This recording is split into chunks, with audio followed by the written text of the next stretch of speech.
gasolinahan sa Cavite, hinold up. Pag-aresto sa suspect na uwi sa habulan at engkwentro. The entire country can be taken out in one night. U.S. President Donald Trump nagbantang pupulbusin ang Iran kung hindi bubuksan ang Strait of Hormuz at hindi tatalima sa mga kondisyon ng Amerika. Ang posibleng epekto niyan sa bansa at sa mga OFW, tutukan. Presyo ng diesel, triple na simula nang sumabog ang digmaan. Pagbalik sa dating presyo, huwag na raw asahan. Huwag na kayong umasa, babalik pa ng 61 yan. Okay, fearless forecast is basically ang diesel will be 100 or a little over 100. Ilang tsuper, lubha ng apektado ang kabuhayan. Kaya may tuluyan ng ginarahe ang pagpasada. Walang magagawa, ito lang hanap buhay namin. Mas masahol pa nga sa pandemic ito. Pinay sa Israel patay sa missile attack ng Iran. Impormasyong nasa Vietnam ang hinahanap na negosyanteng si Atong Ang, inaalam ng DILG. Exclusive. 2 Chinong kinulong, binugbog at pinagtrabaho pa umano ng iligal nasagip sa Parañaque. Mga suspect, kapwa rin nila Chino. Kalapating itinali ang mga pakpak sa seremonya sa isang simbahan nitong Easter Sunday, pinuna ng Animal Rights Group. Artemis II, nagtala ng kasaysayan matapos marating ang pinakamalayong distansyang naabot ng tao mula sa daigdig. Alden Richards, ibinahagi ang pagiging in the game sa pagbibisikleta matapos ang tagumpay sa sinalihang International Triathlon Competition kamakailan. At Miss Universe 2025 third runner-up, Afisa Manalo, abangan ang kakaibang role sa Encantadia Chronicles Sangre. This is Philippine culture. Live mula sa GMA Network Center, ito ang 24 Oras. Magandang gabi po, Luzon, Visayas at Mindanao.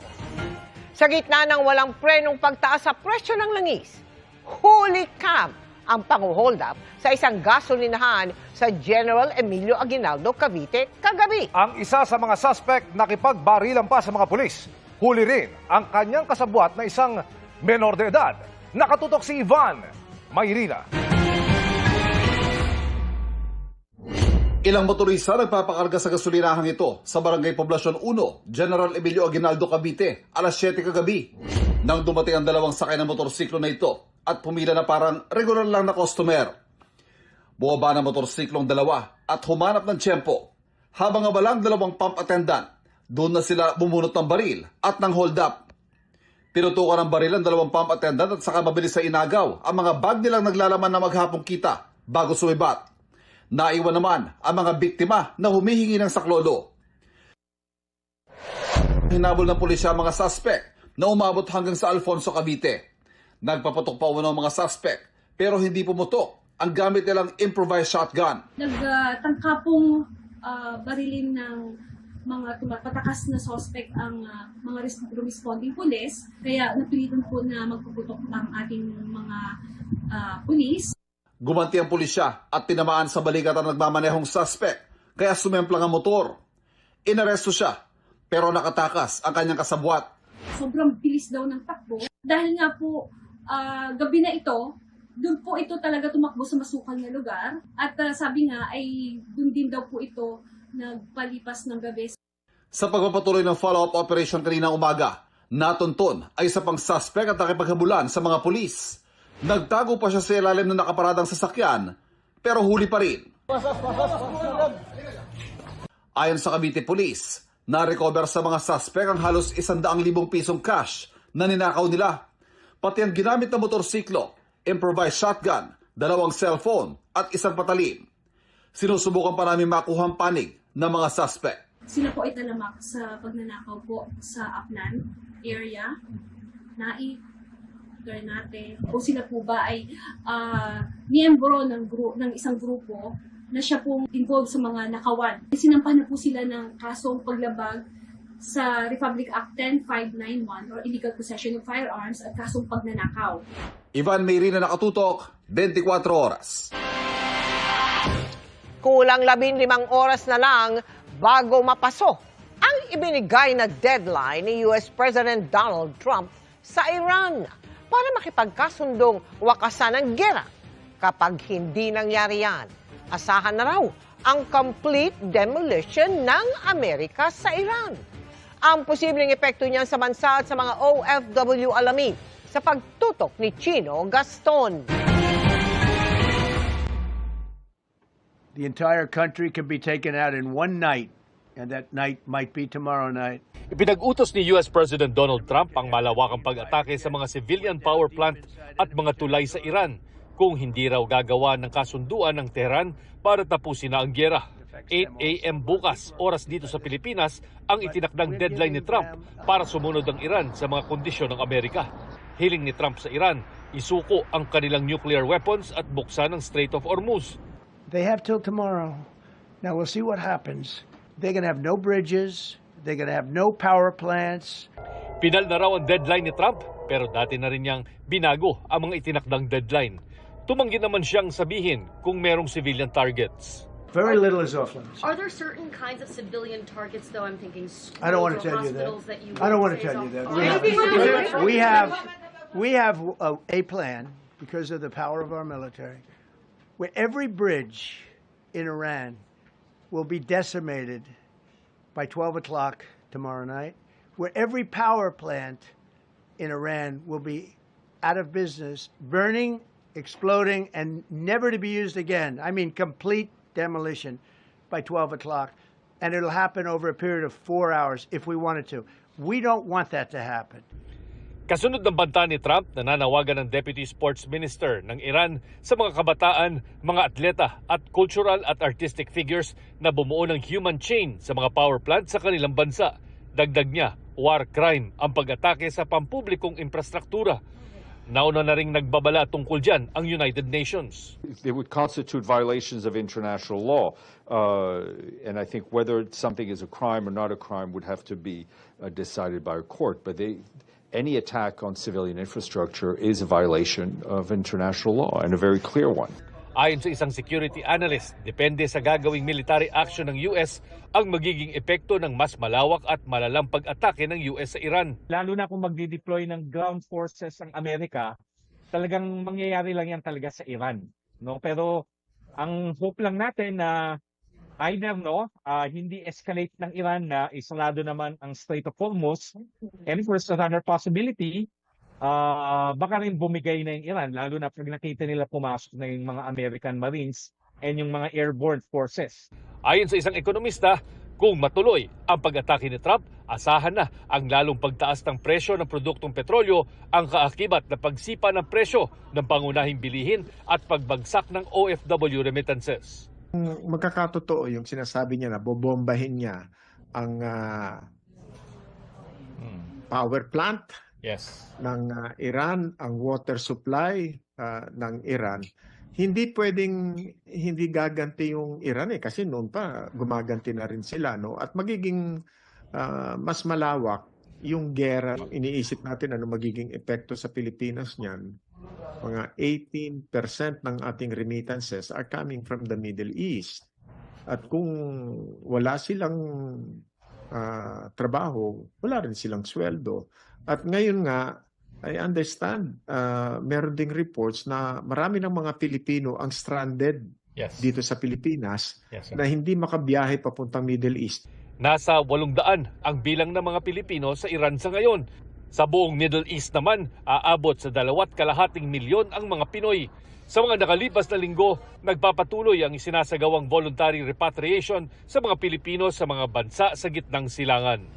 Chino Gaston, nakatutok, 24 oras. Kung gaano kabilis sumipa ang presyo ng produktong petrolyo, hindi naman daw yan agad-agad bababa ayon sa Energy Department. Sabi pa ng dating kalihim ng DOE, baka malabo nang bumalik sa dati ang presyo ng mga ito. Nakatutok live si Salima Refran. Salima! Emil, ikalimang linggo na nga ng mega oil price hike. Ang presyo ng produktong petrolyo doble na mula noong isang buwan. Taya naman ng isang dating Energy Secretary, huwag na raw asahang babalik pa sa dati ang presyo ng langis. 160 pesos per liter na ang diesel sa ilang mga gasolinahan sa Quezon City. Sa Batanes, umaabot pa sa 164 pesos ang kada litro nito. Halos 20 pesos kasi ang taas ngayong linggo dahil sa patuloy pa ring giyera ng Amerika at Israel laban sa Iran. Pero dahil wala pang indikasyon na huhupa ang tensyon sa gitnang silangan, hindi inaalis ng Department of Energy ang posibilidad ng mas masidhipang taas presyo. Is it going to reach 200? I really do hope it won't. No? And I don't think it ever happened. But it's a possibility also. Kasi it depends on the actions of the countries, not the Philippines, the countries involved in this, or even the behavior of those involved in the war. So this is a very fluid situation pa. And I cannot tell you it will reach 200, but I cannot also tell you that it won't reach 200 because this is beyond our control. Ang DOE na mismo nagsabi, sa loob lang ng isang buwan, dumoble na ang presyo ng mga produktong petrolyo. In a matter of 1 month, our price has gone up to more than 100% increase. No, so sobrang, this is like by far the fastest and the highest increase of oil prices. Sinilip ng GMA News Research ang datos ng DOE at kinumpara ang presyo bago at pagkatapos ng pagsiklab ng digmaan sa gitnang silangan. Ang pinakamurang diesel noon, nasa 48 pesos lang kada litro ang presyo. Pero ilang linggo matapos atakihin ng Amerika at Israel ang Iran noong February 28, nasa 125 pesos per liter na ang pinakamurang diesel ngayon. Higit doble ang tinaas. Ang pinakamahal naman na diesel noon, mahigit 73 pesos per liter lang. Pero pumapalo na ngayon sa mahigit 170 pesos na mas mataas ng halos 100 piso. Ang pinakamurang gasolina naman noon, nasa mahigit 52 pesos per liter lang. Pero ngayon, nasa mahigit 87 pesos na. Ang pinakamahal na gasolina naman, higit 77 pesos per liter lang noon. Pero halos 120 pesos kada litro na ngayon. Bago ang giyera, nasa higit 77 pesos per liter ang pinakamurang kerosene. Pero nasa halos 158 pesos per liter na ngayon, higit 100% ang tinaas. Ang pinakamahal na kerosene, nasa higit 98 pesos per liter noon. Pero ngayon, nasa 178 pesos per liter na. Ang masaklap, sabi ni dating Energy Secretary at later Governor Jericho Petilla, malabo nang bumalik sa dating presyo ang mga produktong petrolyo. Bagay na sinang-ayunan ng kasalukuyang Energy Secretary na si Sharon Garin. Huwag na kayong umasa, babalik pa ng 61 yan. Okay, fearless forecast is basically ang diesel will be 100 or a little over 100 and then gasoline is a little under 100 pag nag-normalize na lahat dahil maraming infrastructure na nasira. There is a structural change already in the oil industry. Kaya I would go along with the point of former Secretary Petilla. Kasi if ever it goes down, it will take longer. It will not be 1 month. Kung gaano kabilis ang pag-akyat ng presyo, hindi ganun po kabilis yung pagbaba ng presyo. 900,000 barrels ng petrolyo ang inaasahang darating ngayong Abril. Pinag-aaralan na rin ng DOE ang pag-angkat ng petrolyo sa iba't ibang bansa. Pag nag-worsen si Middle East, at least we have other options like Americas or even Africa, Australia. So kailangan mag-open tayo ng agreements there so that we can access also from other countries. And then next is that what types of products we procured more than 1 million barrels of diesel. Next is LPG, and then I think we are targeting about 2 million with the budget that we have been given, 2 million barrels. Ayon kay Secretary Garin, matapos ang pulong kasama ang DBCC o Development Budget Coordination Committee, wala pa raw desisyon ng Pangulo patungkol sa pagtapyas o pagsuspinde ng excise tax. The difference kasi on excise tax kasi is it is being charged upon entry into the country, meaning upon importation. So pag na-import mo na, nakabayad ka na. So everything that we are selling now, that it's within country, which is 50 days of supply, excise tax have been paid already for that. Kahit i-announce mo mag-excise tax suspension ka na today, that won't be felt yet kasi nabayaran na kasi, di ba, nag-stock up tayo.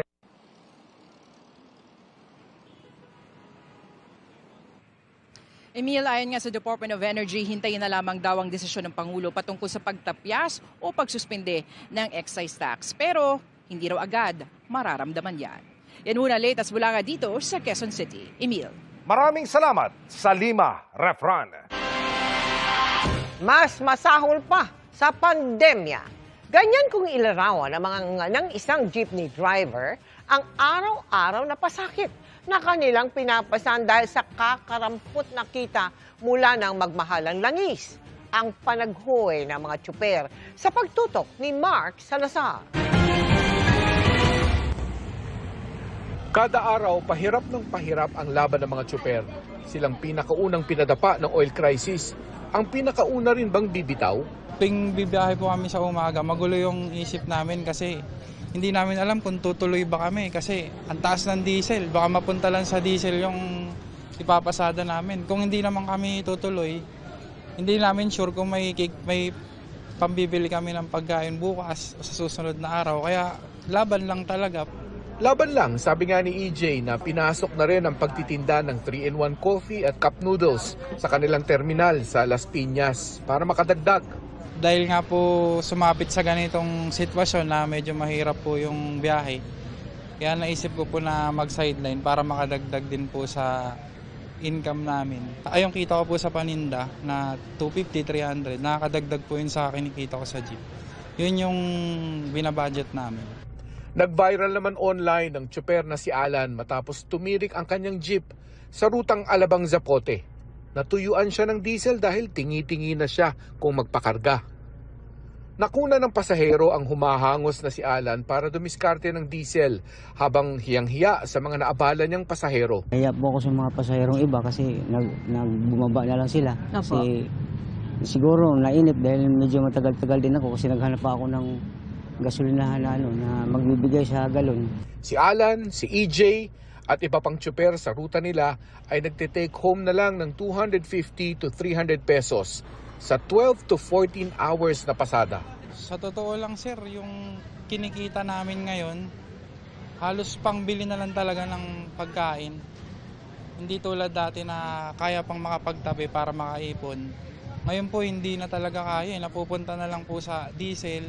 Dumaing din sa amin ang dispatcher ng terminal ng jeep sa Alabang na hindi kasama sa ayuda na para bang naiiba pa ang kanilang kwento. Kawawa naman kami, may pamilya din kami. Halimbawa ako ngayon, 3 yung apo ko nag-aaral, yung anak ko din 2, nag-aaral ng college. Paano na yung pang-araw-araw namin pagkain kung wala nang biyahe ang jeep? Sa rutang Lagro, Anonas sa Quezon City naman namin nakilala si Jose Hugaban. Sa 3 dekadang laban niya sa kalsada, ngayon lang daw siya naluha sa pagsubok na parabang walang panalo. Kaya nga po, mahirap talaga. Walang magagawa, ito lang hanap buhay namin. Mas masahol pa nga sa pandemic ito. Wala na ngayon eh. Wala na kinikita. Hindi mo naman masisi ang mga tsuper kung ngalay na sila sa pagkapit. Habang hinahangaan mo naman ang ibang fight till the end. Ano na lang sa operator yung jeep, i-surrender na lang pag hindi na po kaya pag mapupunta lang sa diesel. Mahirap kasi sir na pilitin mo naman. Yung lagi-lagi yung biyahe, wala talagang mangyari. Kasi may 2 anak po ako eh. So hindi pwedeng sumuko na pag mahirap yung biyahe, itigil ka na, hindi po pwedeng ganun yung maging mindset eh. Mark Salazar, nakatutok 24 oras. Kasunod ng utos na pag-iigpit ng DILG, halos 70 individual agad ang nasampulan at hinuli sa Quezon City dahil sa paglabag sa iba't ibang ordinansa. Karamihan sa kanila, mga menor de edad na nasa kalye kahit gabi na. Nakatutok si James Agustin. Sinuyod ng mga pulis ang mga kalsada at eskinita sa Barangay Gulod, Novaliches, Quezon City sa ikinasang Oplang Galugad mag-alas 11 kagabi. Inabutan ng ilang menor de edad na nasa kalsada pa kahit curfew na. Inimbitahan sila at kanilang magulang sa barangay hall. Sinita naman ng 3 menor de edad na nasa kalsada pa. Mga residente pala ng Las Piñas at Caloocan. Pauwi na raw sila matapos dalawin ng kaibigan. Anong rason mo? Bakit mo kinakamusta? Kung okay lang po siya dito sa kanila. Makipag-ugnayan ng social worker sa kanilang magulang. 19 menor de edad na nahuling lumabag sa curfew. Kabilang ang 3 anak ng babaeng ito. Naglamay po ako sa baba po. Na di ko alam, umakyat pala sila po. Pero pinagsasabi. Oo, sinabihan ko po yung paggabi na umuwi na kayo sa bahay. Sabi ko sa kanila. Ayaw makinig matigas yung mga ulo. 5 lalaki naman ang walang damit pang itaas ang nasita. Ang isa na akto ang umiinom sa kalye. Naginom po ako, pakita po ako, kaso nasaktuhan po ako. Ano ba okasyon? Wala naman po, pampantok lang po sa akin. Nagsagawa rin ng Oplang Galugad ang Laloma Police sa Barangay Apolonio Samson at Barangay Manresa. 13 lalaki ang naaktuhang walang damit pang itaas. 7 menor de edad ang lumabag sa curfew. 34 naman ang naitalang may paglabag sa batas trapiko. Sa Cubao, ilang lalaki rin ang nahuli dahil walang damit pang itaas. Sa kabuuan, 87 ang natikitan sa iba't ibang lugar sa lungsod. Dati na nagsasagawa ng Oplang Galugad ang QCPD. Mas hihigpitan lang daw kasunod ng utos ng DILG na paigtingin ang pagpapatupad ng curfew sa mga menor de edad. Bawal na rin ang mga nagiinuman sa mga kalsada, mga walang damit pang itaas, at mga nagbividyoke paglampas ng alas 10 ng gabi. Paigtingin po natin ang ating police visibility, especially during night time. Nandiyan po yung alam namin kung saan yung crime-prone areas. Kung pwede po sana makipag-cooperate kayo. Ginagawa naman na po to. But by this time, mas marami po tayong personnel yung dinibote. Inisyo ng ordinance violation receipt ang mga nahuli. May multa ring 1,000 hanggang 5,000 piso. Depende sa ordinansang nilabag. James Agustin, Nakatutok, 24 Oras. Namataan umano sa Vietnam ang negosyanteng si Atong Ang na wanted sa patong-patong na kaso kaugnay ng mga nawawalang sabungero. Kinukumpirma pa ng DILG ang impormasyon at pag nakumpirma ay kaagad daw mag-a-apply ng formal extradition para maibalik si Ang sa bansa. Nakatutok si John Consulta. Magtatatlong buwan na mula nang lumabas ang unang warrant of arrest laban sa negosyanteng si Charlie Atong Ang. Ipinaaresto siya ng korte sa Santa Cruz, Laguna dahil sa mga kasong kidnapping with homicide at kidnapping and serious illegal detention kaugnay sa 19 na sabongerong hindi na makita matapos magsabong sa kanyang sabungan sa Laguna. May hiwalay ring arrest warrant na inilabas ang korte sa Lipa at San Pablo. Sabi ng DILG, maabot na sa 200 lugar ang idinulugad ng gobyerno sa Pilipinas para hanapin ang tinaguriang most wanted sa Pilipinas. Sinisilip din ang ilang bansa sa Southeast Asia, partikular sa Cambodia kung saan umano siya may negosyo. Pero ngayon, sinabi ni Interior Secretary John Vic Rimulya na bineberipika nila ang impormasyong may sighting umano kay Ang sa Vietnam. Wala siyang record sa BI na dumaan so most probably sa backdoor siya dumaan doon sa Mindanao part. Ayon kay Sec Rimulya, kung naroon nga si Ang ay mag-a-apply agad siya ng extradition para mabalik si Ang sa bansa. It is an intelligence report and we are following it up and we are for confirmation yan dyan sa Vietnam authorities. We have to verify first through back channels kung doon talaga. Then we will file the appropriate actions after. Umaasa naman ang kalihim sa pakikipagtulungan ng Vietnam. Mahirap doon kasi communist ang government doon so very strict sila sa law and order. So I don't think na makakagay siya ng negosyo ron. Hinihintay pa raw ng DILG ang paglabas ng Interpol Red Notice laban kay Ang na may patong sa ulo na 20 milyong piso. Pagtiyak naman ng NBI, sinisilip nila ang impormasyon. Anything is possible right now. Sabi ko naman palagi, yung borders ng Pilipinas madaling pasukan at labasan If there's a lead, then titingnan natin. Tuloy-tuloy pa rin naman yung follow-up. I created a team to monitor at matrace kung nasan talaga siya. John Consulta, Nakatutok, 24 Oras. Hindi ipagbabawal sa Pilipinas ang online game na Roblox. Ayon yan sa Department of Information and Communications Technology. Yan ang inanunsyo ng DICT. Kasunod ng pakikipagpulong sa kanila ng pamunuan ng Roblox. Kasama po ang Cybercrime Investigation and Coordinating Center, law enforcement agencies at pribadong sektor. Inilatag ng Roblox sa pulong ang mas mahigpit na safeguards sa kanilang platform, kabilang ang striktong monitoring, reporting mechanisms at age-appropriate content controls. May information campaign din sa April 12 para gabayan ang mga magulang. Giit ng DICT, mananatiling pangunahing prioridad nila ang kaligtasan ng mga kabataan. Ang mga hakbang na ito'y bunsod ng mga reklamo na nagagamit umano ang game para makausap umano ang mga batang players ng ilang matatandang gusto silang abusuhin o gamitin sa karahasan.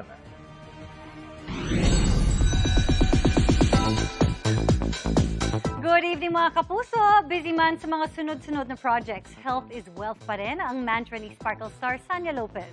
Kailangan daw ito lalo't mapanghamon ang kanyang mga ginagawang role recently na kanyang lubos na ipinagpapasalamat. Makichika kay Aubrey Carampel. Pinasaya ni Sanya Lopez ang kanyang supporters at fans sa isang recent event sa isang mall sa Mandaluyong. Bigay todo si Sangre Danaya sa kanyang song and dance number. Bukod sa pagiging parte ng cast ng Encantadia Chronicles Sangre, may upcoming movie rin si Sanya, kaya puno raw siya ng pasasalamat. Super happy talaga ako, no? Ang dami mga blessings na dumadating sa atin, lahat talaga ng mga projects, diba, binibigay sa atin, and I'm so thankful talaga, wala na ako masabi. At dahil sunod-sunod ng trabaho, priority rin daw ni Sanya ang kanyang health and wellness. Madalas daw siyang nag-workout, hindi lang daw in preparation for summer. Dapat lagi kang fit, especially sa klase ng trabaho natin now. We need to be healthy and fit at the same time para mas magaan din sa trabaho natin, kinikilos natin every day. Tsaka yung ang dami ng mga Filipinos now na very health conscious.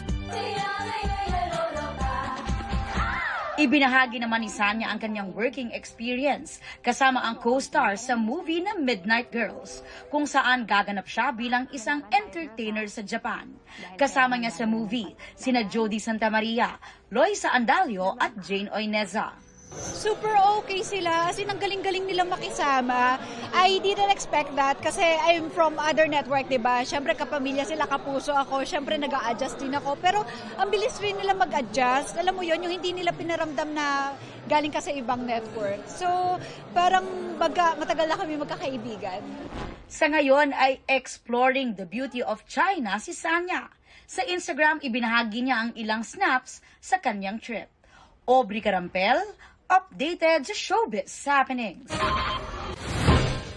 Susunod, exclusive. Dalawang Chino na kinulong, sinaktan at pinagtrabaho umano ng iligal, sinagip mula sa kanilang mga kababayan. Kawani mula sa COA at BIR, pinahaharap sa pagdinig kaugnay sa impeachment complaint laban kay Vice President Sara Duterte.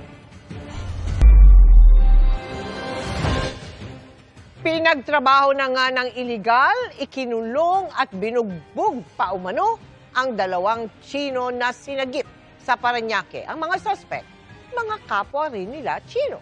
Nakatutok si John Consulta. Napasugod ang mga ahente ng NBI-NCR sa bahay na ito sa Parañaque para sagipin ang dalawang Chinese na hawak daw ng isang grupo ng mga dayuhan. Sa gate pa lang, huli agad ang isa sa mga suspect. May isa pang nagtangkang magtago sa kabinet pero nahuli pa rin. Ayon sa NBI, ikinasa ang operasyon kasunod ng sumbong ng isang dayuhan din. Kaibigan niya na according to him, pinipilit magtrabaho ng illegal, fishing, online gaming illegal. So ayaw nung kaibigan niya, ang ginawa, kinulong at binugbog.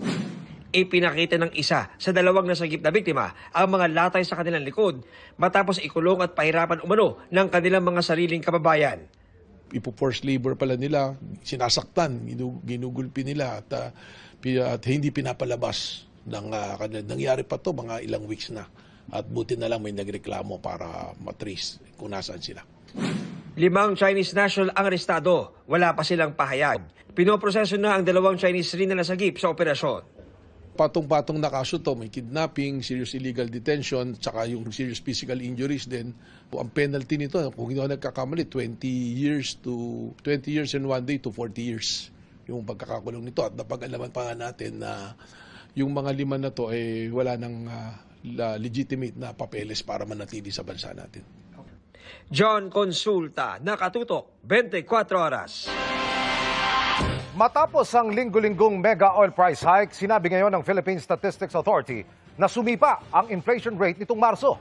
Pinakamataas na ito mula noong July 2024 at pinangangambahang tataas pa ito ngayong Abril. Nakatutok si Bernadette Reyes. Ang sobrang bilis ng pagtaas ng presyo ng langis mula nung isang buwan, hinila pataas ang presyo ng iba pang bilihin. Kaya ang inflation rate nitong Marso tumama sa 4.1%, halos doble kumpara noong Pebrero. Pinakamataas ito sa loob ng mahigit isang taon. Ayon sa Philippine Statistics Authority, malamang daw magiging mas mataas pa ang inflation rate ngayong Abril. We are seeing higher numbers itong April because we had a series of price increases during the first week and we're not seeing any development that it might go down. May mga spillover effection and based on the previous years kung saan nagkaroon din tayo ng spike sa fuel prices sa world market ay mabilis ang impact niya sa iba pang mga commodity items. Halos 60% ang inflation sa diesel, mahigit 27% sa gasolina. Ang presyo ng bigas na pababa na ng mahigit isang taon, nagsimula na ring tumaas.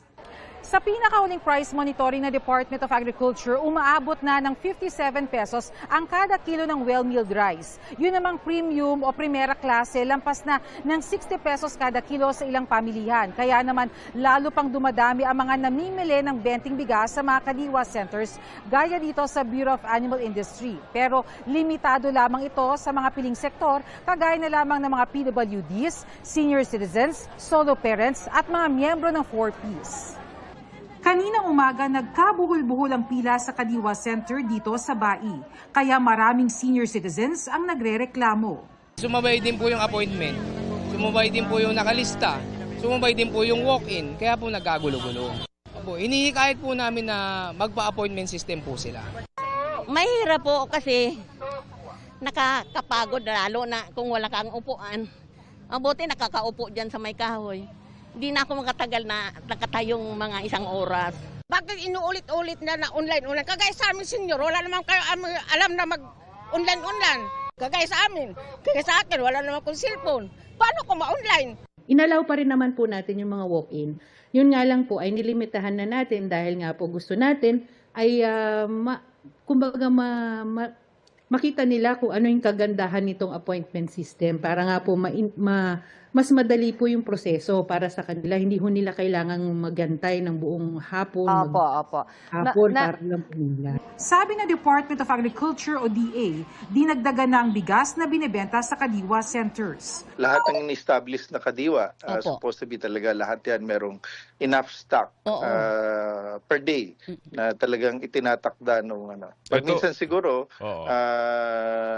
sa dami nga ng bumibili, siguro maaga nagko-close. There are times na talagang pabalik-balik, baka binibili nila yun at pwedeng ibenta. So, nag-start na yung kanilang pagtingin dito at tracing kung merong mga ganitong insidente.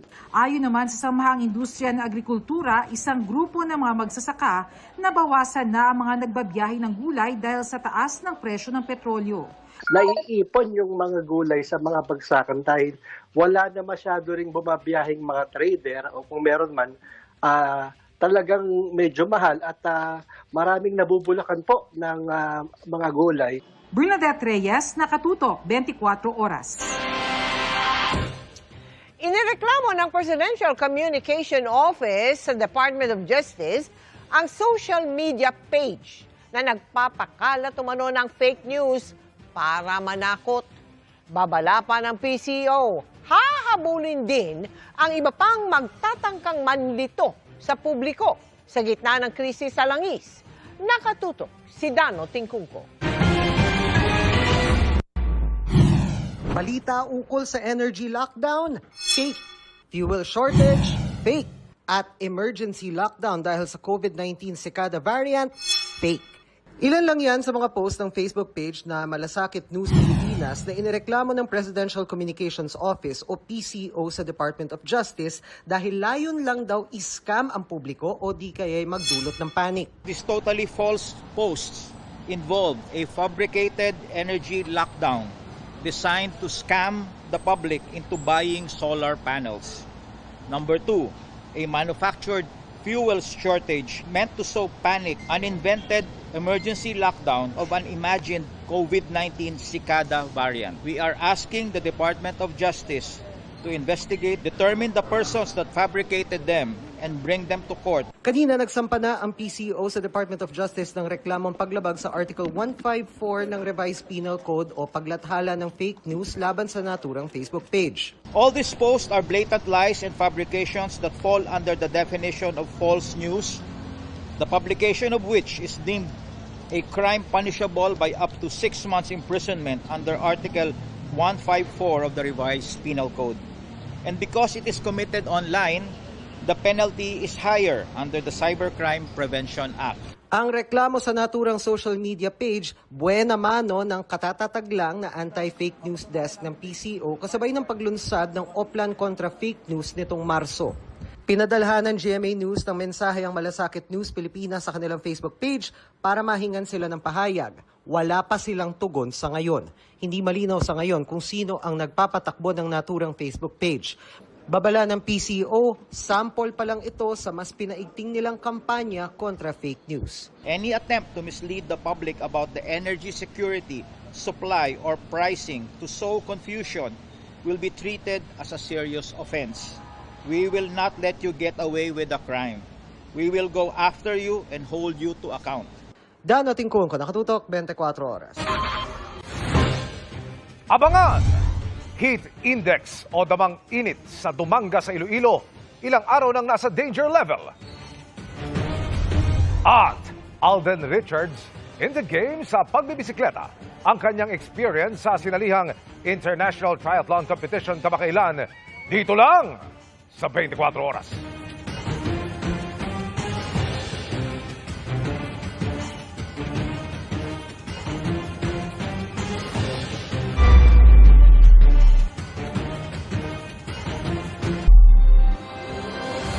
Arestado ang 9 na individual na iniinalang sangkot sa iligal na petroleum trading sa Navotas.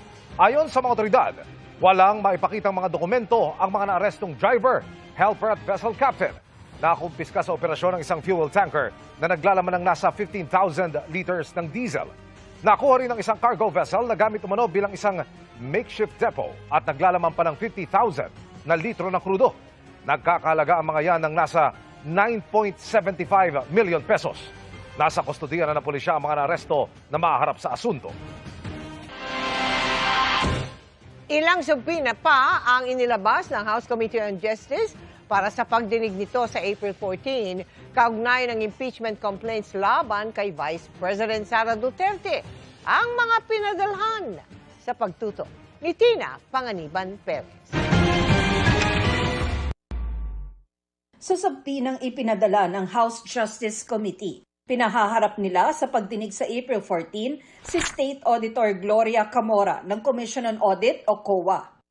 Pinapadala nila kay Camora ang mga dokumentong isinumite sa COA ng Office of the Vice President at Department of Education kaugnay ng paggamit ng confidential funds. Kasama rito ang mga check at voucher transaction mula December 2022 hanggang July 2023, liquidation reports at sworn certification ng mga kaukulang opisyal. Magugunitang kasama sa mga naungkat na dokumento ng Kamara noong 19th Congress kaugnay sa confidential funds ang mga acknowledgement receipt na pinirmahan ng mga individual na walang birth, marriage o death certificates gaya ni na Mary Grace Piatos, Milky Secuya at Kokoy Villamin. Nag-confirm na yun darating. Tatanungin lang yung kuha, meron bang notice of disallowance or na fully satisfied ba ni VP Sara yung explanation niya doon na instead na meron siyang notice of disallowance, yung explanation niya doon sa mga audit observation memorandum was acceptable to COA. Yan lang yung issue doon eh. Sa subpoena na ipinadala naman kay BIR Commissioner Attorney Charlito Martin Mendoza, pinasusumite naman ang mga tax record ni VP Duterte, kanyang asawang si Attorney Manasseh Carpio at iba't ibang negosyo. Kabilang dito ang annual income tax returns ng mag-asawa mula 2007 ng Vice Mayor ng Davao City si Duterte hanggang 2025 ng bise na ito. Hindi sila pwedeng hindi pumunta dahil they are part of government. So dapat pumunta sila. Isa pang pinadala ng komite ng subpoena para sa April 14 hearing si Attorney Cynthia Viñas Pantonal na nagnotaryo ng affidavit na nagpakilalang dating aide at umano'y bagman ni VP Duterte na si Ramil Madriaga. Kasama sa pinasusumite kay Pantonal ang original na kopya ng affidavit ni Madriaga. Kung you are required to testify, even if you are a person deprived of liberty, nakakulong ka, hindi ka naman pwede magsinungaling eh. But dahil nakakulong ka, madali kang ipatawag kung the subpoenaing body is authorized to require your presence. Ganoon yun. Hindi pwedeng musapa. Unless na magkasakit siya na hindi siya makalakad or bedridden siya or he has infectious diseases na kailangan may certification yung doktor. That is the only fact na pwede siyang mag-excuse mo na hindi attend. Nauna nang pinasabpina ng komite si Madriaga para humarap sa pagdinig. Natanggap na ni Madriaga ang sabpina kahapon.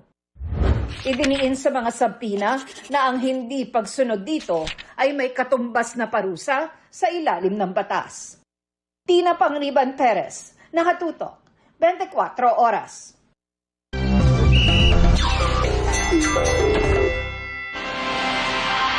Mga kapuso, mula po sa mga game-changing stories, papasok na tayo sa mainit na mundo ng sports, linggo-linggo. Unahin natin ang cycling. At ang buena mano natin itatampok, si Alden Richards, na recently ay strong finisher sa isang international triathlon competition. Tinutukan niya ni Martin Javier na palaging in the game. When you're there on the track, it's just you, your bike, the road, and your faith. It's 90% mental. For you to be able to finish is your mindset. Hindi biro ang new milestone unlock ni Asia's multimedia star Alden Richards. Matapos niyang makumpleto ang kanyang first ever triathlon relay noong March 22. Si Alden ang pambato sa bike course ng all-celebrity team kasama sina Nico Bolzico at Will Dasovic. Sa loob ng 2 hours and 58 minutes, he had done and dusted the 90-kilometer bike course sa Davao City. Kaya sa unang sabak ko sa cycling, I tapped no other than the man of the hour himself. Ano yung mga essentials mo bago ka mag-ride? Comfortable ka with the bike that you're gonna be choosing. Also, you need proper cycling clothes. When I started my cycling journey, I started off with cleats already. Ito yung cycling shoes. Meron kasi rin mga bikes naman na talagang normal pedal lang yung nakalagay and then you can ride it using your rubber tubes. Bike, check. Helmet, check. Oras na to get in the game. We are on the road and we're ready to ride with Mr. Alden Richards. Safety comes first. When in doubt, stop at saka don't be too aggressive with the road. And dito mala Tour de France. Unless gusto niya. Tingnan natin kung kaya niya. Naalala kita, siyempre, running first. And then, you eventually got addicted and settled into biking. Bakit nag-stick ka sa cycling?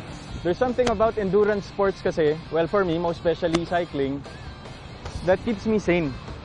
Yung sanity and actually parang unwind and I get to have time for myself. Kwento mo sa amin muna yung experience mo on the course. So, When it was brought to the table, beginning of the year, actually January, hindi pa ako parang sold sa idea na kaya ko siyang gawin. Ano yung nagpapayag sa'yo? I'm always on constant search to do something that I've never done before. May moments ba din na gusto mo nang tumigil? Dami. Mahirap siya, Martin. Especially pag bumibigay na yung katawan mo, the right people is very essential for you to be able to achieve your goal. Di siya madali. Nagulat lang din ako with my performance during the race actually. Woo!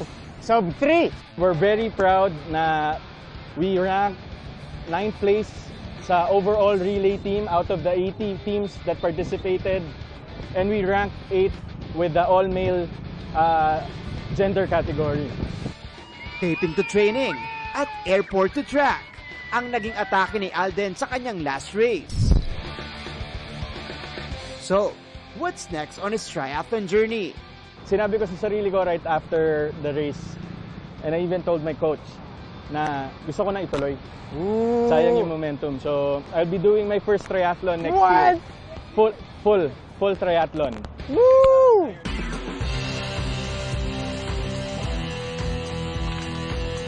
Martin, kamusta ang first experience mo with cycling? Alam mo, sobrang saya. Baka mabudol na ako. Yung na-realize ko dun sa mga kwento mo, dun sa pinagdaanan mo. Grabe kasi yung preparation mo. But I realize that it's not just all about the fitness, especially for you. It gives you more. I had fun, Martin. Thank you so much for Thank you. feature. Thank you for joining us. And of course. This has been Martin Javier. And Alden Richards. Keeping you in the game. Abangan! Ashley Rivera, ibinahagi ang labang pinagdadaanan ng kanyang inang may cancer. Yan at iba pang mga balita sa pagbabalik ng 24 oras.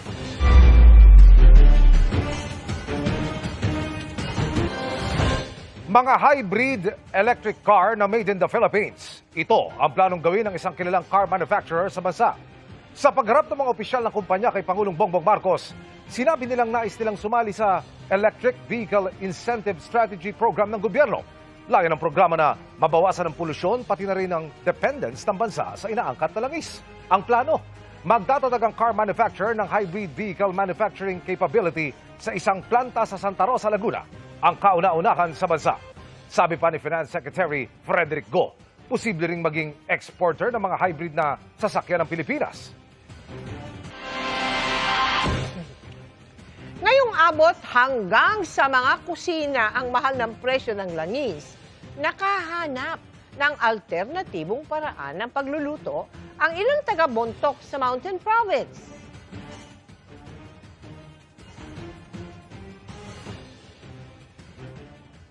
Di na kailangan ng LPG o uling dahil literal na mainit at kumukulo ang tubig mula sa bukal sa barangay Mainit.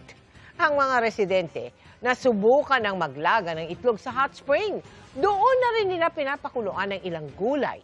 Ang mainit na tubig kaya na rin daw magluto ng instant noodles. Sa panahon ng krisis, malaking bagay raw para sa mga residente ang mainit hot spring na dinarayo rin ng mga turistang gustong maligo sa lugar. Mga kapuso, kung naiinitan na tayo ngayon, hindi pa po yan sagad at posibleng tumindi pa yan. Ayon yan sa Pag-asa. Nakatutok si John Sala ng GMA Regional TV. 3 araw nang nasa danger level ang heat index o damang init sa Dumangas, Iloilo. Pinakamataas ang 46 degrees Celsius noong Sabado de Gloria, April 4. Ang Dumangas is located in a coastal area wherein ang temperatura ng dagat nag-contribute sa pagpa-increase ng kataason ng heat index. At the same time, malapad abi ang mga kapunungan nga malapit sa estasyon ng Dumangas wherein ang mga punong wala na sing tubig. So nag-increase man ang temperature tapos kuwan sang hangin, ginaupod sa dapya, kag naga-increase ang aton nga heat index. Kaya naman ang mga residente, kanya-kanya ng diskarte para makapagpapresko. Ang negosyong ice candy ni Merly, patok daw sa marami. Okay lang kahit pabilad sa init sa paglalako, may uwi lang nakita. Sa subong kay mainit, Ado-ado gid sir ubos ang ako nga skill day. Inom lang ko sang vitamin sir para sa hindi ko matamaan sa init. Mga supplement bala, tubig, more tubig. Sina Joel kasama ang ilang senior citizen, nagpapahangin at nakikisilong muna sa ilalim ng kahoy. Buko juice raw ang kanilang pamatid-uhaw. Ito po, iwan naman sa loob ng kahoy para relax sa makakuha sa hangin ng mga burmugnaw. Kaya daw hindi magunta ng init. Sa kabila ng matinding init, wala pang naitala na heat-related injuries o emergency cases sa bayan ayon sa MDRRMO head ng Dumangas. Pero paalala ng mga eksperto, iwasan ang paglabas sa bahay o pamamasyal na tirik ang araw. Lubhayang delikado lalo na sa mga may sakit, pati sa senior citizens. Gumagawa sa under the exposed sa tama gid kainit, alin alas 11 hasta alas 3. Payo pa ng Pag-asa, magsuot ng mga damit na magaan ng tela at tumodo sa tubig, huwag sa kape. Mga kape, milk tea, although feeling mo nakaka-refresh, pero maganda pa rin talaga yung tubig. Ito yung ating warm and dry season kung saan ito yung tinatawag natin tag-init na kapag ganito, mula Abril hanggang Mayo ay mararanasan natin ang matitinding init. Kaya naman patuloy kami nagmo-monitor. Simula pa lang ito at maaari pa nating maasahan ang mas may init pa na heat index. Mula sa GMA Regional TV, John Sala. Nakatutok, 24 oras. Sa pagpapatuloy ng pagdinig ng Sandigan Bayan tungkol sa kaso kaugnay ng maanumalya umanong flood control project sa Pandi, Bulacan, pagdududa ng prosecution team sadyang maling coordinates ang ibinigay dati ng DPWH sa NBI para iligaw ang kanilang investigasyon. Lumabas kasi na magkaibang lokasyon ang pinuntahan ng inspeksyonin ang proyekto. Nakatutok si Maki Pulido. Tila nagkakalituhan na sa pagdinig sa malversation case laban kay dating Senador Bong Revilla at 6 na iba pa. Ang dalawang testigo kasi ng prosekusyon, magkaibang lokasyon ang pinuntahan para inspeksyonin ang kinekwestyong 92 million peso flood control project sa Pandi, Bulacan. Si Engineer Kenneth Fernando ng DPWH Bulacan 1st District, sinabi kaninang damo lang ang inabutan niya ng inspeksyonin ang lugar nitong Marso. Kahapon naman, tumestigo si Attorney Ivan Samson ng NBI at sinabing putikan ang kanyang inabutan ng mag-inspeksyon noong nakaraang taon. Nang ikumpara ang pinuntahan nilang geographic coordinates, lumabas na ang pinuntahan ni Engineer Fernando ay ang kulay dilaw ng i-plot niya sa Google Earth. Binatay daw niya ito sa mismong records ng DPWH Bulacan at detailed project matrix. Ang pinuntahan naman daw ni Attorney Ivan Samson ng NBI ang kulay asul sa Google Earth. At ang sabi pa ni Fernando, sa coordinates na hawak ni Samson, may ibang proyektong nakatayo na buo. At ang napuntahan ni Samson umano ay ang pagitan ng dilaw at asul. Duda ng prosecution team, sadyang maling coordinates ang ibinigay dati ng DPWH kay Samson at sa NBI, kaya naligaw ito. Para malinawan, nag-issue ang korte ng subpoena duces tecum kay Fernando para ibigay sa korte bukas ng hapon ang mga impormasyon sa sinasabi niyang nakatayong proyekto. Para sa kampo ni Revilla, ghost project o hindi, walang kinalaman ang dating senador. Whether ghost or not, wala pong pirma, wala pong pangalan, wala pong involvement si Senator Revilla. Sa Sandigan Bayan 6th Division naman na dumidinig ng malversation case laban kay dating Ako Bicol Party List Representative Zaldi Co at kanyang mga co-accused, kabilang ang mga opisyal ng SunWest Construction na kanyang itinatag. Iniharap ng prosekusyon ang huli nilang testigo, si Attorney John Mark Busa ng Anti-Money Laundering Council.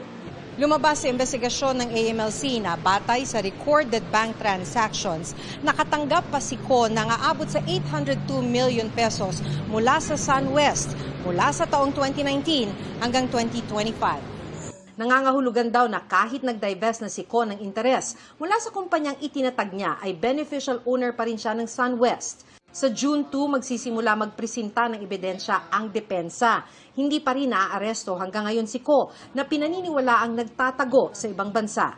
Sabi ni DILG Secretary John V. Cremulya, inaasahang lumabas ang red notice mula sa Interpol o International Criminal Police Organization sa susunod na 2 linggo. We've complied with all requirements. Binigyan na namin lahat. Bibigang November pa lang. Nag-apply na kami. We will look for the new leadership to work on the matter to coordinate with Interpol para malabas yung red notice. Kukulitin ko sila for the next 2 weeks. Maki Pulido, Nakatutok, 24 oras. Pilit ngayong nagpapakatatag si sparkle artist Ashley Rivera para sa kanyang ina na nakikipaglaban sa cancer. At para mapagaan kahit papaano ang mabigat na pinagdaraanan, ginagawa ni Ashley ang lahat para mapangiti ang ina. Nakatutok si Aubrey Carampel. Sa likod ng masayahin at palabirong Ashley Rivera. You are my sunshine, my only sunshine. You make me happy when skies are gray. Ang mabigat palang pagsubok na kanyang pinagdaraanan matapos ma-diagnose ng stage 4 lung cancer ang kanyang ina. Nitong April 1, ibinahagi ni Ashley ang kalagayan ng ina. Bilang likas na komedyante, gusto raw sana niyang patawanin ang mommy. Pero may mga pagkakataong di niya raw maiwasang maging emosyonal bilang anak. I hope you know, dear, how much I love you. Sa kabila ng masakit na realidad, pinipilit ni Ashley na magpakatatag at patuloy na pagaanin ang pinagdaraanan ng ina. A day ago lang, nag-share si Ashley ng update na her mama is doing fine at nananatiling lumalaban sa sakit. Kalakip niya ng kwelang sayaw nilang magkapatid habang nanonood ng kanilang mama. Sa ngayon, halos hindi na raw muna umuuwi si Ashley at kanyang kapatid para bantayan sa ospital ang kanilang mommy. Sineselebrate din daw nila ang kanilang small wins every day. Dumalaw na rin sa ospital ang ilan sa kanilang pamilya at mga kaibigan, kabilang si Valin Montenegro. At nagpaabot din ng healing prayers pati followers ni Ashley. Nagpasalamat naman si Ash sa lahat ng patuloy na nagdadasal para sa kanyang ina at kanilang pamilya. Aubrey Carampel, Nakatutok, 24 Oras. Up next, Atisa Manalo gaganap bilang bataluman sa Encantado Chronicles Sangre. Ano kaya ang hiwagang dala ng kanyang character? Non-stop ang pagtutok dito lang sa 24 Oras.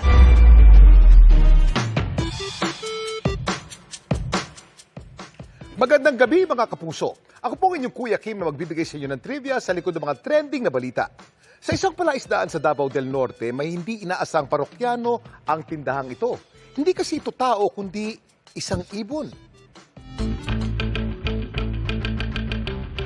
Habang bumibili sa tindahan ng taga Santo Tomas, Davao del Norte na si Maylene, may bigla daw nakasingit sa pila na isang ibon. Mas mahaba siya sa manok. Yung kulay niya, kulay brown na may pagka-green. Saan siya nga kuan? Hayop. Ang tawag nila rito, lapay. First time namin nakita ng ganung ibon. Bihira lang po yun pumupunta sa lupa kasi madalas naman po siya sa dagat. Tinanong po namin yung may-ari kung alaga ba nila yon. Dumadalaw lang po yun, tapos binibigyan nila ng pagkain. Ay, isda rin. Ang paborito raw nito ang mga binibentang isda sa tindahan. Hanggang ngayon po, pinapakain nila, napaamo nila yung ibon. Pero anong klaseng ibon nga ba ang lapay? Kuya Kim, ano na? Ang lapay o Nycticorax caledonicus ay isang medium-sized na ibon na native sa Australia, New Guinea at New Caledonia. Pero matatagpuan din sila sa mga ilog at bakawan dito sa Pilipinas. Ito po ay isang resident bird species, meaning nakikita po natin tong ibon na to all year round sa Pilipinas. Naturally po ay nagdi-disperse sila para pumunta sa isang bagong lugar para maghanap ng kanilang sariling teritoryo, sariling tirahan at sariling mga pagkain. Hindi lang isda ang kinakain ng mga lapay, kumakain din sila ng crustaceans, insekto at maliliit na reptiles. Napakahusay nila manghuli ng kanilang prey at madalas sa gabi nila hinuhuli ang mga ito. Kaya naman kilala din sila sa tawag na Nankin o Rufous Night Heron. Pero kahit binansagan silang night heron, hindi raw lahat ng lapay sa gabi lang aktibo. Ang ilan sa kanila sa umaga o di kaya sa dapit hapon naghanap na makakain. Gaya na lang ng naengkwentro ni Maylene. Yung nakita natin sa video ay hindi karaniwang behavior ng isang natural na wild bird. Pero dito sa nakita natin ay komportable siyang lumapit dun sa tindahan. Malamang ay attracted ito dun sa pagkain sa tindahan. At marahil rin dahil yung mga tao hindi nila sinasaktan itong mga ibon na ito. Kapag nakakita tayo ng mga lapay o ng mga wild birds, huwag po natin sana silang galawin at hulihin. Bawal rin po natin silang saktan o kunin or alagaan under sa ating Wildlife Act. Samantala, ito naman ang ibong bumagsak kamakailan sa isa sa mga gusali sa Manila Central University sa Caloocan. Isang kwago na may malalaki at pulang-pulang mata. Anong klaseng kwago ito? Ang kwagong na-rescue kamakailan sa campus ng MCU, isang Otus megalotis o Philippine Scops owl. Endemic ito sa Pilipinas at karaniwang naninirahan sa mga kapatagan at kagubatan. Ang Philippine Scops owl na napadpad sa campus ng MCU, agad daw sinaklolohan ng DNR Metropolitan Environmental Office. Ayon sa kanilang inisyal na pagsisiyasat, maaaring bumangga ang kwago sa salamin ng gusali habang ito'y lumilipad na isang pangkaraniwang insidente sa mga urban area. Sa pansamantala muna itong dinala sa Biodiversity Management Bureau Wildlife Rescue Center para gamutin, bago tumuling pakawalan sa natural habitat nito. Samantala, para malaman ang trivia sa likod ng viral na balita, i-post o i-comment lang, #Kuya Kim. Ano na? Laging tandaan, kimportante ang may alam. Ako po si Kuya Kim at sagot ko kayo 24 oras. Mga kapuso, 3 lugar sa bansa ang nakapagtala ng danger level na heat index o yung damang init ngayong araw. Pinakamataas ang 43 degrees Celsius na naitala ng Pag-asa sa Sangli Point sa Cavite. Pumalo naman sa 42 degrees Celsius ang heat index sa Cotabato City at Butuan City sa Agusan del Norte. Bukas, posibleng ganyan muli ang heat index sa 2 lugar na yan. Ang maaliwalas pero maalinsangang panahon dulot pa rin ang umiiral na ridge ng high pressure area sa Northern at Central Luzon. Walang kaulapan sa malaking bahagi ng Luzon kaya mababa ang tsansa ng pagulan. Pero sa Visayas at Mindanao, may maliliit na kaulapan. Batay sa datos ng Metro Weather, posibleng ulanin ang ilang bahagi ng Visayas at Mindanao.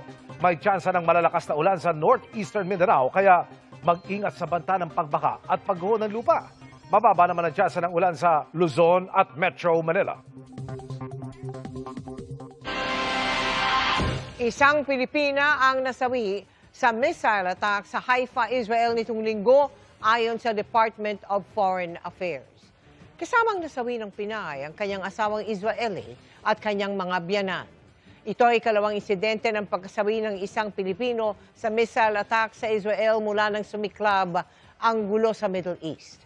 Nagpaabot naman ng pakikiramay si Pangulong Bongbong Marcos. Inatasan na raw niya ang iba't ibang ahensya ng gobyerno para tulungan ang mga naulila at para sa pagpapauwi sa kanyang labi. Success sa paggawa ng kasaysayan sa kalawakan ng Artemis II ng National Aeronautics and Space Administration o yung NASA. Matapos ang mahigit 50 taon, na-break nito ang pinakamalayong naabot na distansya ng tao mula po sa daigdig. Nakatutok si Joseph Moro. Ang misyon ng Artemis II ng National Aeronautics and Space Administration o NASA. We are standing by for the integrity crew aboard Orion to surpass the Apollo 13 record. Na-break ang record para sa pinakamalayong distansyang naabot ng tao mula sa daigdig. Today, for all humanity, you're pushing beyond that frontier.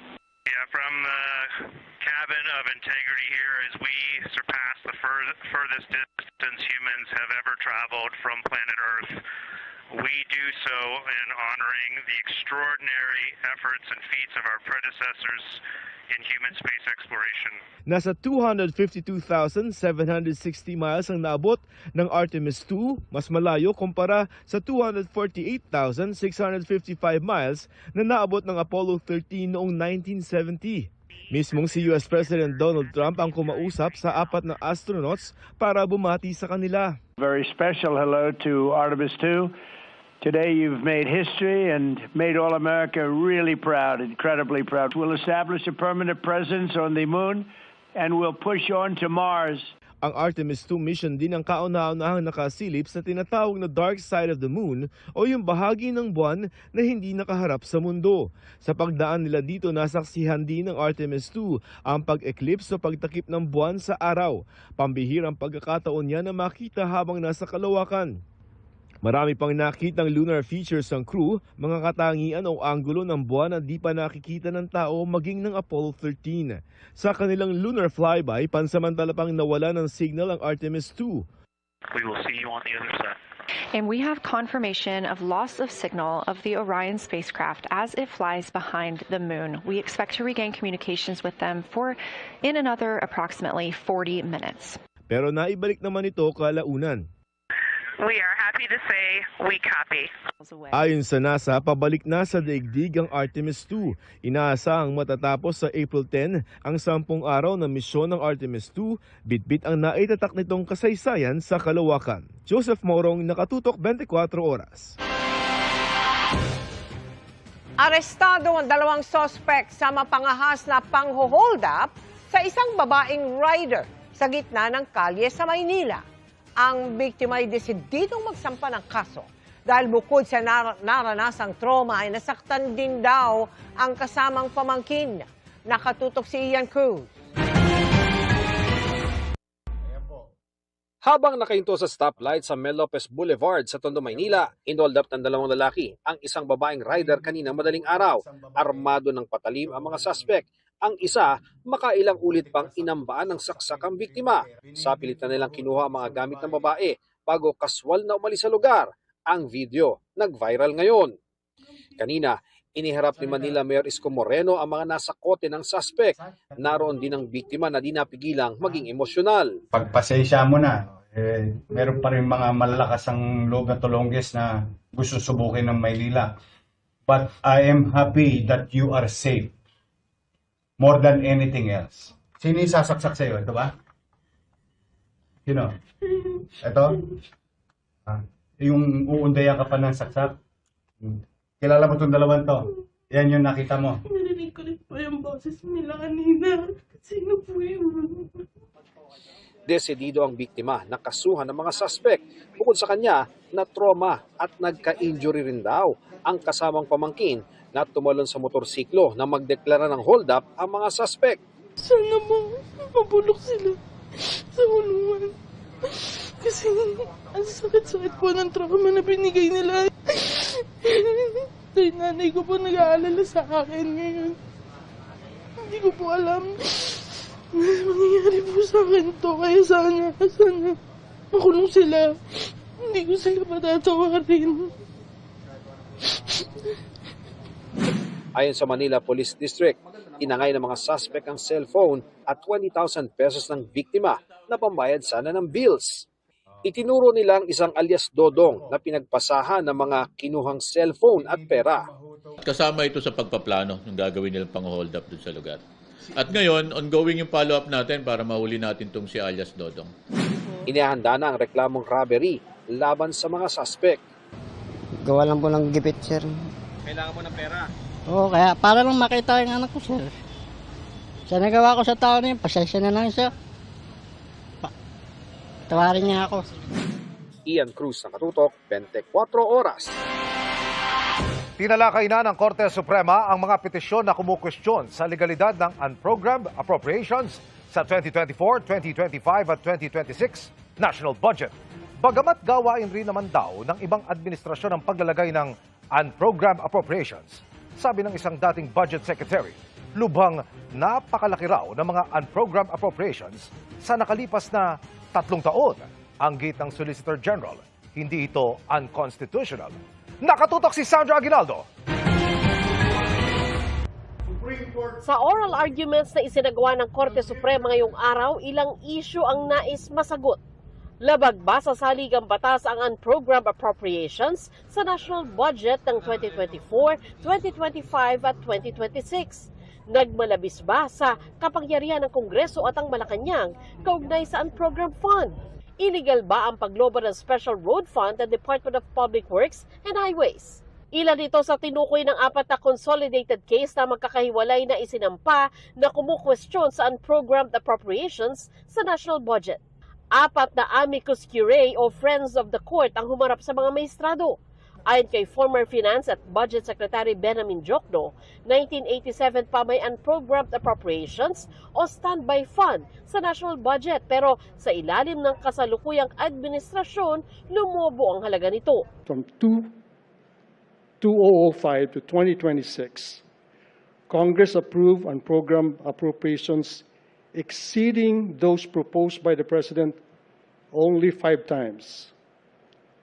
In 2010, under President Arroyo, in 2022, under President Duterte, and from 2023 to 2025, under President Marcos Jr.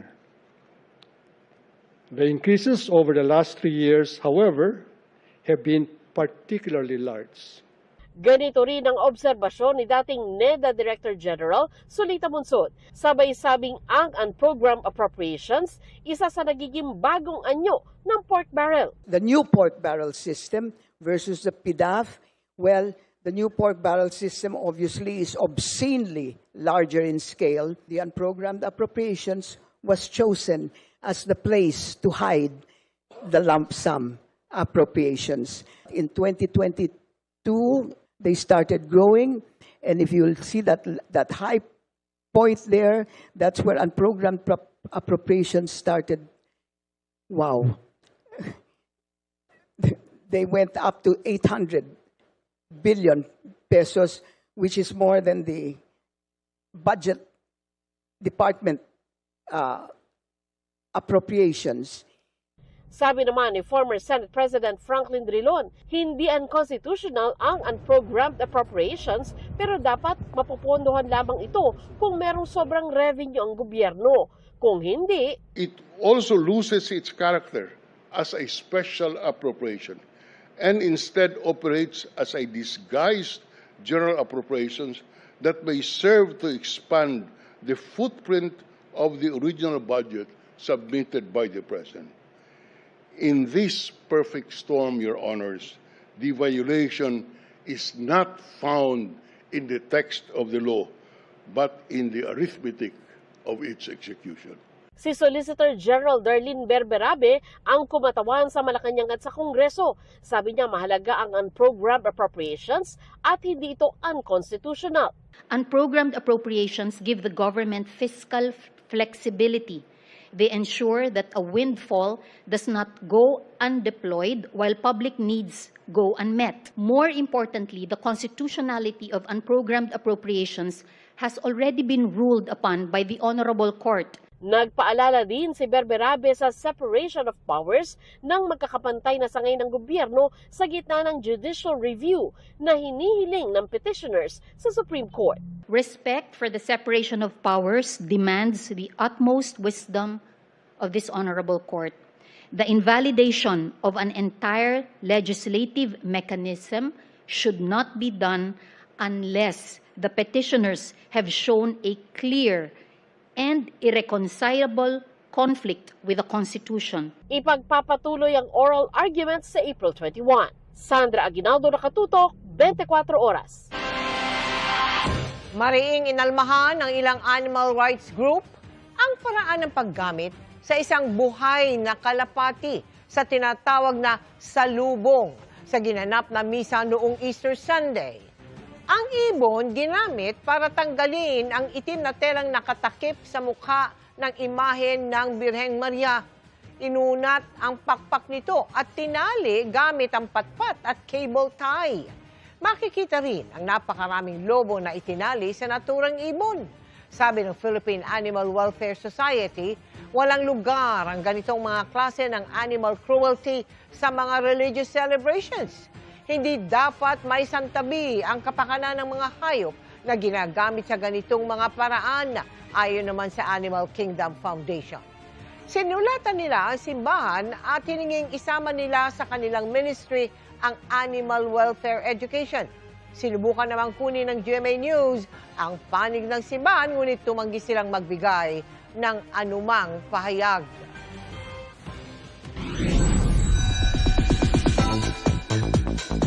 From Universe to Encantadia, yan ang bagong character na makikilala natin ngayong gabi na gagampanan ni Spark